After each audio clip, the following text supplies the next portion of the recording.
Hai, kenalkan nama saya Madonna Putri Agustiana. Saya dari 11 dan nomor absen 24. Di sini saya akan menyampaikan konsep badan usaha dan juga badan usaha milik negara. Got my head out the sunroof, I'm blasting our favorite tunes. I only got one thing on my mind. You got me stuck on the thought of you. You're making me feel brand new. You're more than a sunshine in my eyes. You got those pretty eyes in your head, you know it. You got me dancing in my bed, so let me show it. You are exactly what I want, kinda cool and kinda not. Wanna give myself. Assalamualaikum warahmatullahi wabarakatuh. Perkenalkan, nama saya M. Ramadan dari kelas 2, absen 23. Di sini saya akan menyampaikan kesimpulan saya tentang badan usaha dan BUMN. Kesimpulan dari badan usaha dan BUMN adalah bahwa keduanya merupakan entitas yang beroperasi dalam sektor ekonomi, tetapi memiliki perbedaan dalam kepemilikan dan tujuan. Badan usaha dimiliki secara swasta dan bertujuan untuk memaksimalkan keuntungan, sedangkan BUMN dimiliki oleh pemerintah dan bertujuan untuk memenuhi kebutuhan publik dan pembangunan negara. Sekian, terima kasih. Wassalamualaikum warahmatullahi wabarakatuh.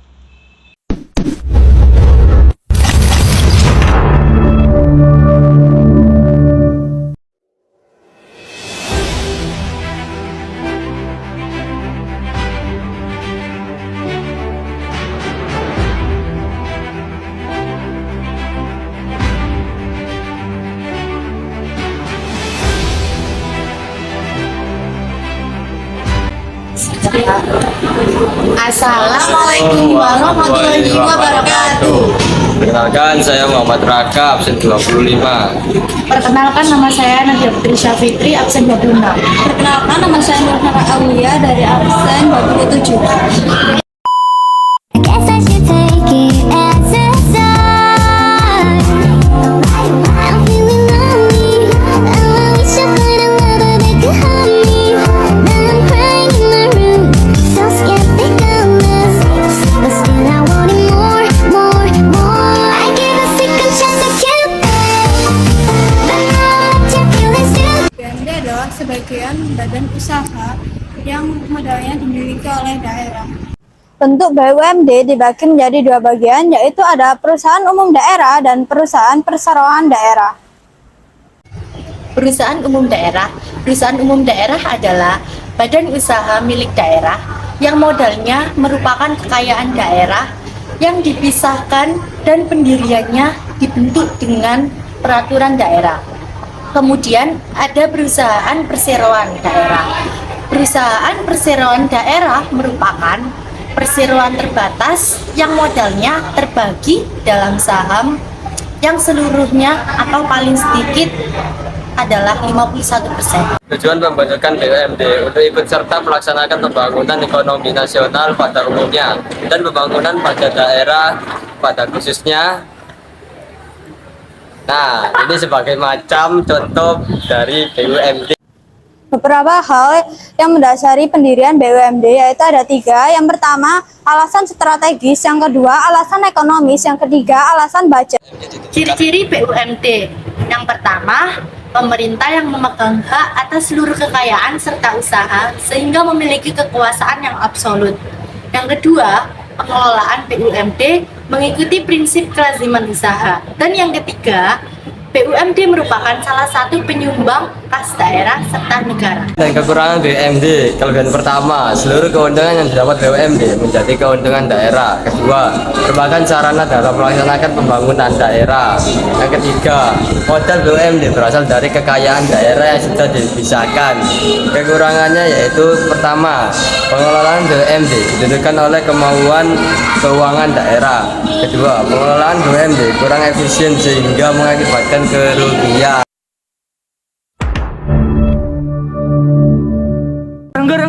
Enggak, ada tugas nih. Tugas apa? Oh, jelasin BUMS. Ayo, ikut aku. You've been running through my mind all day.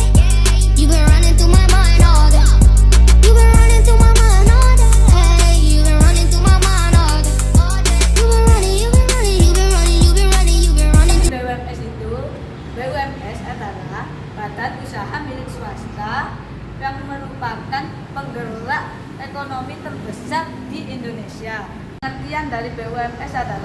usaha milik swasta dalam bentuk badan usaha yang kepemilikannya atau modal sepenuhnya dimiliki oleh pihak swasta. Ciri BUMS adalah 1. Modal BUMS sepenuhnya bersumber dari pihak swasta, didirikan, dimodali, dan dijalankan oleh individu atau kelompok swasta. 3. Pada prinsipnya BUMS mencari keuntungan yang sebesar-besarnya. 4. Modal untuk mendirikan BUMS dapat diperoleh dari lembaga keuangan seperti bank ataupun yang bukan bank. 5. Pemegang perusahaan menjalankan pengawasan secara fungsional. 6. Saham dapat dijual melalui bursa saham. Jenis BUMS di Indonesia ada banyak BUMS, tetapi secara garis besar dibedakan menjadi 3. Ada BUMS nasional, campuran, dan BUMS asing. BUMS nasional sering disebut juga sebagai perusahaan swasta nasional, merupakan perusahaan yang modal usahanya berasal dari pihak masyarakat lokal atau pihak dalam negeri. BUMS asing adalah sebuah badan usaha yang sebagian besar modalnya dimiliki oleh warga negara asing. Untuk BUMS campuran adalah suatu kerjasama pemerintah dan swasta yang membentuk suatu kegiatan usaha yang dikelola bersama dengan modal bersama untuk dijalankan sehingga dapat meningkat. Bentuk BUMS dibedakan menjadi 4, yaitu perusahaan perseorangan, persekutuan komanditer, firma, dan perseorangan terbatas.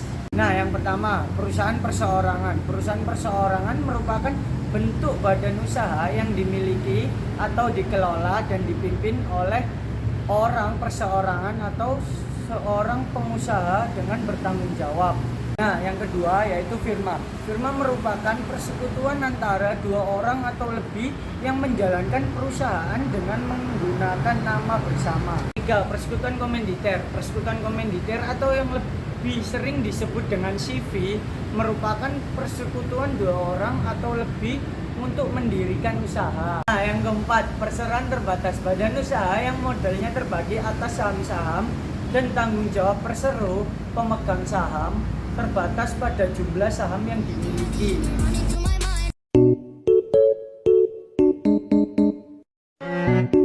A few moments later.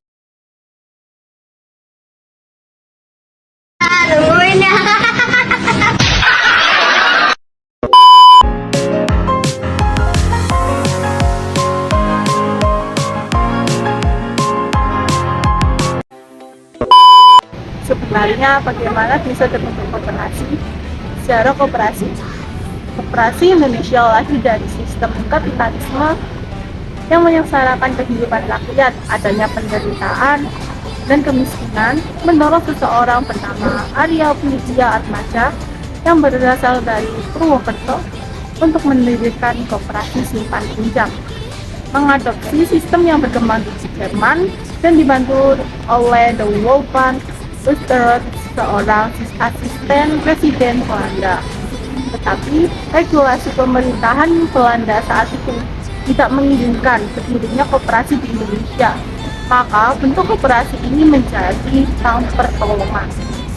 Tadi udah dibahas tentang sejarah koperasi. Pengertian koperasi sendiri itu apa sih? Koperasi berasal dari bahasa Inggris corporation. Istilah ini berasal dari kata co yang artinya bersama-sama dan operation yang berarti berusaha.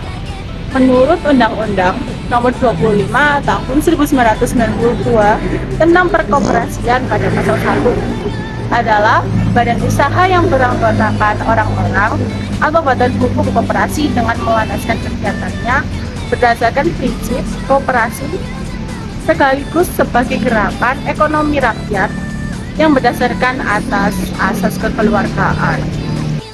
Kalian tahu nggak sih apa landasan dan asas koperasi itu? Landasan hukum koperasi sendiri dibagi menjadi 4, yaitu 1. Landasan ideal adalah Pancasila. 2. Landasan struktural adalah Undang-Undang Dasar Republik Indonesia tahun 1945. 3. Landasan operasional adalah Undang-Undang Nomor 25 tahun 1992 tentang perkoperasian serta anggaran dasar dan anggaran rumah tangga atau disingkat sebagai AD atau ART masing-masing koperasi. 4. Landasan mental adalah kesetiakawanan sosial dan kesadaran pribadi. Sedangkan asas koperasi sendiri adalah kekeluargaan, yang berarti koperasi dikelola oleh, dari, dan untuk para anggota secara kekeluargaan. Tujuan koperasi menurut pasal 3 Undang-Undang Nomor 25 Tahun 1992 bahwa koperasi bertujuan memajukan kesejahteraan anggota pada khususnya dan masyarakat pada umumnya serta ikut membangun tatanan perekonomian nasional dalam rangka mewujudkan masyarakat yang maju, adil, dan makmur berlandaskan Pancasila dan Undang-Undang Dasar 1945. Prinsip koperasi diatur dalam Undang-Undang Nomor 25 Tahun 1992 sebagai berikut. 1. Bersifat sukarela dan terbuka. 2. Pengelolaan secara demokratis.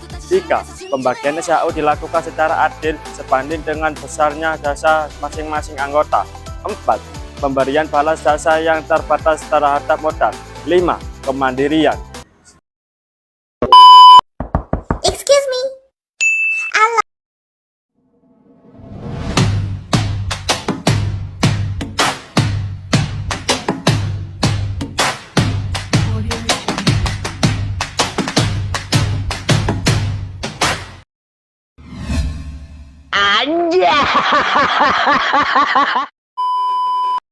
Sing tenang Mas Ya, kamu. Ayo cepat. Siapa namamu? When I was king, I played it hard and fast, I had everything. I walked away, you want me then, but easy come and easy go, and it wouldn't. So anytime I bleed, you let me go. Yeah, anytime I feel, you got me, no. Anytime I see, you let me know. But the plan and see, just let me go. I'm on my knees when I'm begging, cause I don't wanna lose you. Hey, yeah.